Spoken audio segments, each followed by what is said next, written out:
Good morning, children.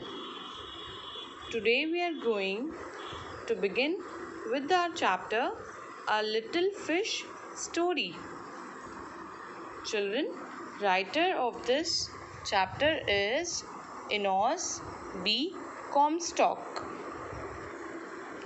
This story is very interesting. This is the story of a small fish. You can see in the picture, this fish is crying. Now, what is the reason behind her crying? So, let's see in the chapter. Let's start. There are a great many million fish in the seas, but this story is about just one of them and a very small one at that. Now, the writer is trying to tell us that there are a lot of fishes in the seas. बहुत सारी fish हैं seas में, but this story is about just one of them. ये story जो है उनमें से एक fish की है. That fish is very small. Now this little fish had everything in the seas to make him contented, but he was not happy. Now children, this is the new word for you, contented. Contented means satisfied. Yes, the writer is trying to tell us here that ये जो little fish था, he had everything in the seas to make him satisfied. सब कुछ था जो उसको वहाँ पर खुश कर सके, उसको satisfy कर सके, किसी चीज़ की शिकायत ना हो. But still that fish was unhappy. He was unhappy. Now he here refers to this fish. This is a male fish. You will laugh when I tell you why he was unhappy because he was so very small. Now the writer is saying, आप हंसोगे अगर मैं आपको बताऊंगा why the fish was unhappy.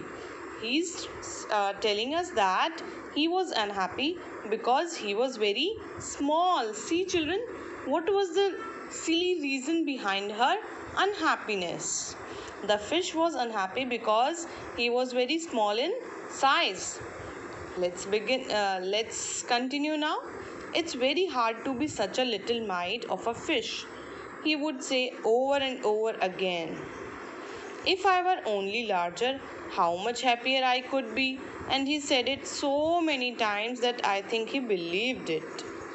वो कहते हैं बहुत मुश्किल है ये मान पाना कि ये जो छोटी सी फिश है ये बार बार एक ही बात को रिपीट करता है. ये बार बार ये सोचता है कि कितना अच्छा होता अगर मैं बड़ा होता.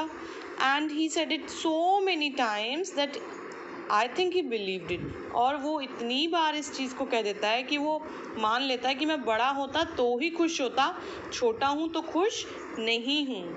The main reason behind my unhappiness is that I am very small in size. Next paragraph. One day he was swimming along with the rest of his school and thinking, no doubt, how much more the larger fish had to be thankful for than he, when suddenly with no warning they found themselves in the meshes of a great net. One day, what happened is, one day when that fish was swimming along with the rest of his school, he went to school for study. When he was swimming along with rest of his school and thinking, और जब वो उस time सोच रहा था कि how much more the larger fish had to be thankful for then, वो सोच रहा था कि जो बड़े फिश होते हैं वो कितने थैंकफुल होते होंगे भगवान जी के लिए.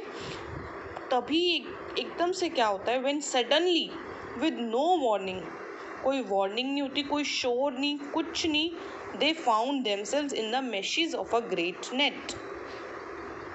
वो सारी फिश जो होती हैं एक साथ जो घूम रही होती हैं वो एकदम से अपने आप को किस में पाती हैं, एक नेट के अंदर पाती हैं. ये देखिए, you can see in the picture, they found themselves grabbed in a net.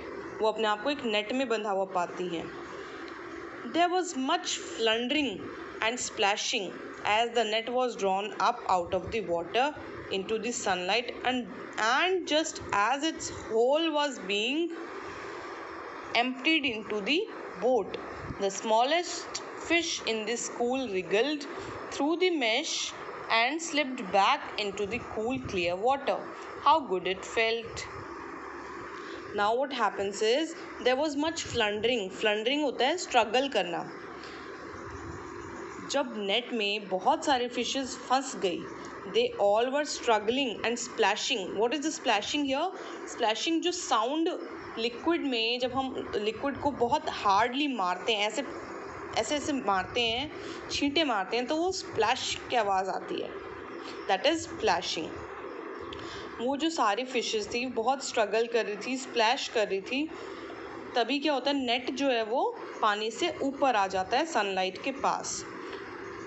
और फिर क्या होता है, वो जो नेट को वो बोट में लाके खाली कर देते हैं.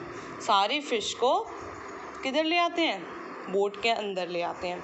द स्मॉलेस्ट फिश, जो सबसे स्मॉल वाली फिश थी, ये वाली जो सैड थी यहाँ पर, अब देखो ये कैसे खुश हो गई. The smallest fish in the school रिगल्ड. रिगल्ड मतलब छुटकारा पाना. जो स्मॉलेस्ट फिश थी उसने नेट से कैसे छुटकारा पा लिया, थ्रू द मैश. उसने, ये मैश क्या है, नेट. नेट से उसने छुटकारा पा लिया. And slipped back into the cool clear water.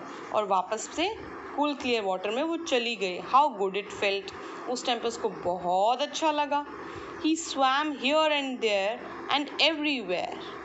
वो फिर इधर उधर आराम से खुशी से घूम रही थी, कभी यहाँ कभी वहाँ और सब जगह.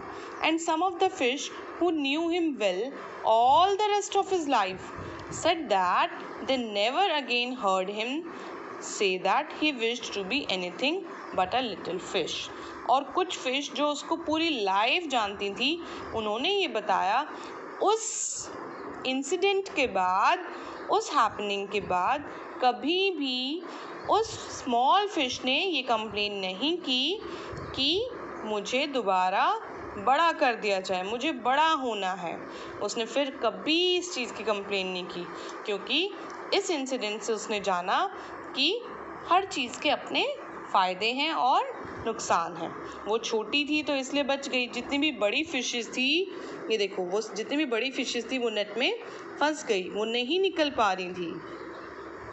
Yes children, now let's discuss new words. Million. Millions means so many, बहुत सारे. फ्लंडरिंग. फ्लंडरिंग स्ट्रगल करना. ये देखो फ्लंडरिंग यहाँ लिखा है. There was much floundering and splashing.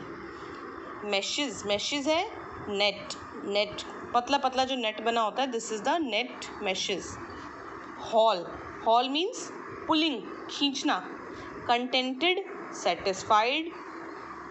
Splashing मैंने आपको बताया, साउंड जो लिक्विड से आता है. एम्प्टीड. एम्प्टीड मतलब खाली कर देना. रिगल्ड, छुटकारा पाना. छुटकारा पा लिया. देखो, the smallest fish in the school रिगल्ड through the mash. उसने नेट से वो छुटकारा पा लिया, निकल गई. वार्निंग तो आपको पता है.